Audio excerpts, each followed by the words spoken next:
Hello friends, welcome to our channel current affair updated. This is Devashish Awasthi. जैसे आपको पता होगा we are dealing with 10 AM daily series, तो आज हम 10 AM डेली सीरीज लेके आए आपके सामने।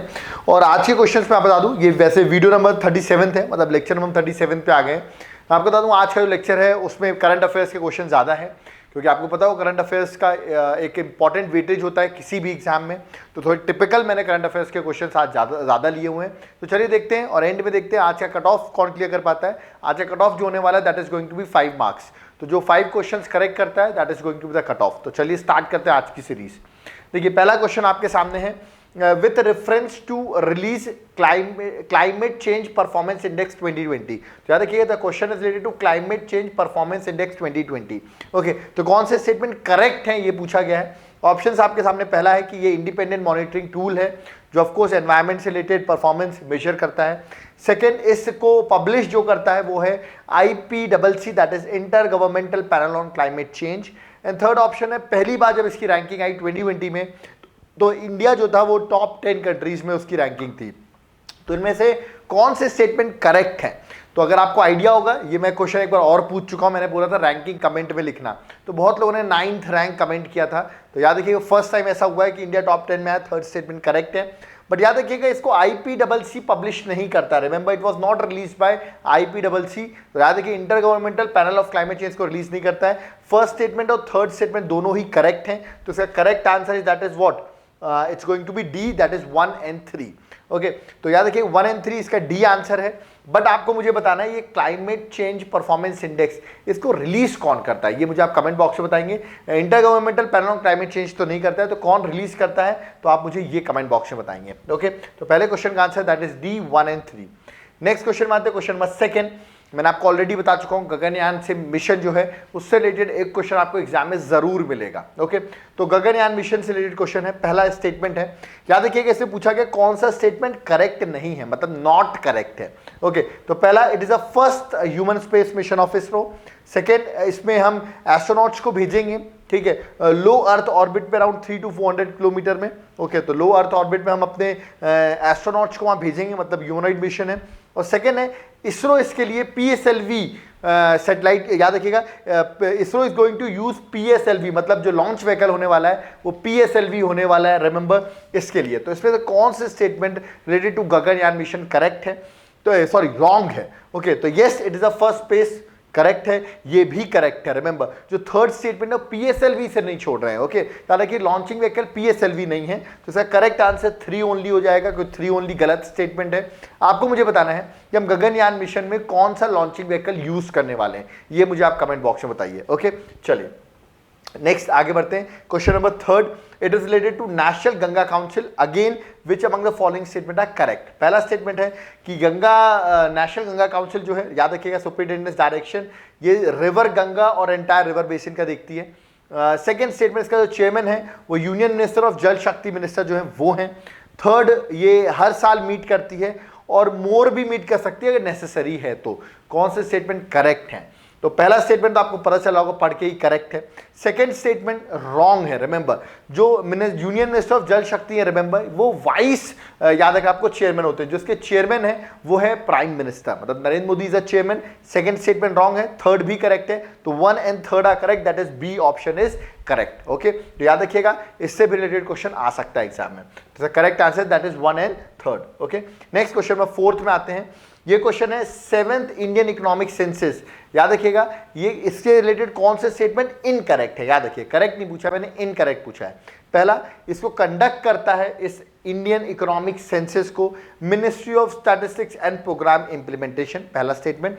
सेकंड, ये इसका काम है कि national NPR national population register को मेंटेन करे, उसको प्रिपेयर करे, ये उसको टारगेट दिया गया है।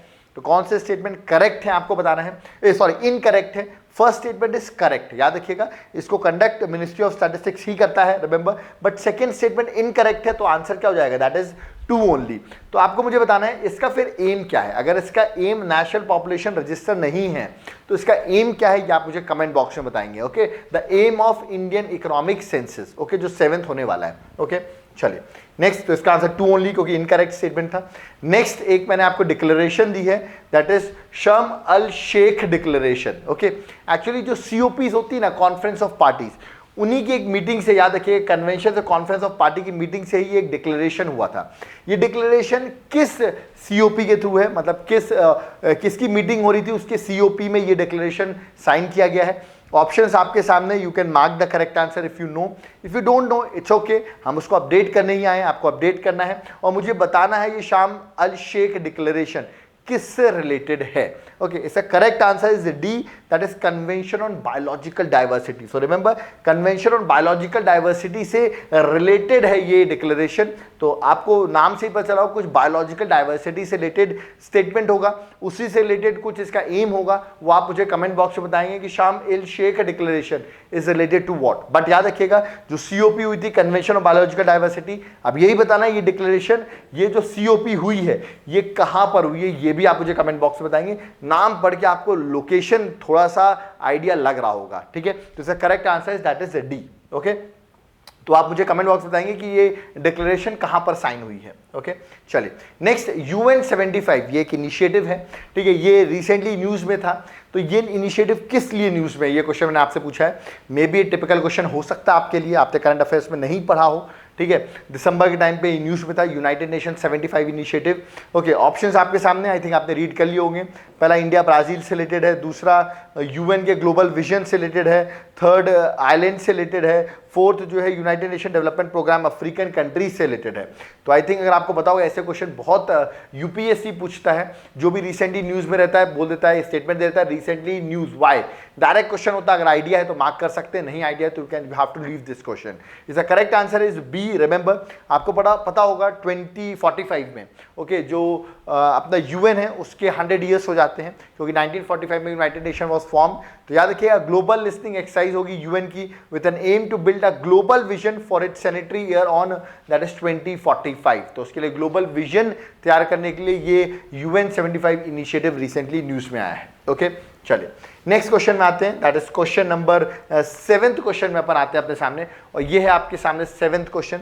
with the objective of providing a comprehensive legal frame to combat terrorism, a draft, एक ऑफ कोर्स टेररिज्म रोकने के लिए ड्राफ्ट बना था, that is known as CCIT, comprehensive convention on international terrorism. Okay, और ये प्रपोज किया गया था यूनाइटेड नेशन में 1996 में। तो इस टेररिज्म का जो ड्राफ्ट है ये किसने प्रपोज किया था, ये हमेशा न्यूज में रहता है ये ड्राफ्ट, कभी भी टेररिज्म की बात हो। ऑप्शन आपके सामने, USA, Russia, India and Israel. तो I think if you have listen about terrorism, अगर आपने पढ़ा होगा तो आप इसके बारे में जरूर सुनते हैं। Yes, it was proposed by C, that is India. So remember, India ने इस ड्राफ्ट को प्रपोज किया हुआ है, ये आपको याद रखना है। ओके, चलिए नेक्स्ट आते हैं क्वेश्चन नंबर अपने नेक्स्ट क्वेश्चन में, दैट इज क्वेश्चन नंबर 8 में आते हैं। क्वेश्चन नंबर 8 जो आपके सामने, इट इज, आपसे मैंने पूछा which among the following statement are correct related to OPEC countries. OPEC, मैंने बहुत बार आपसे क्वेश्चन पूछा है ओपेक से related, that is organisation of petroleum exporting countries. पहले तो आप मुझे ओपेक का हेडक्वार्टर कमेंट बॉक्स में मेंशन कर दीजिए कि इसका हेडक्वार्टर कहाँ है, ठीक है। पहला पॉइंट है, it function under the aegis of united nation, ये यूनाइटेड नेशन के अंदर वर्क करती है। सेकंड, UAE और जो सऊदी अरेबिया है वो उसके फाउंडिंग मेंबर है। एंड थर्ड स्टेटमेंट, 2020 में कतर टर्मिनेट हो गया है मेंबरशिप से फ्रॉम व्हाट, ओपेक की जो याद रखिए ग्रुप है उसे टर्मिनेट कर दिया गया है। तो कौन से स्टेटमेंट करेक्ट है, आप स्टेटमेंट देख रहे होंगे, मैं आपको बता दूं, अगर आपने आंसर मार्क कर लिया होगा तो इट्स गुड। जो कंफ्यूज हो रहे हैं, याद रखिएगा, कतर 2020 में 2019 में टर्मिनेट हुआ था।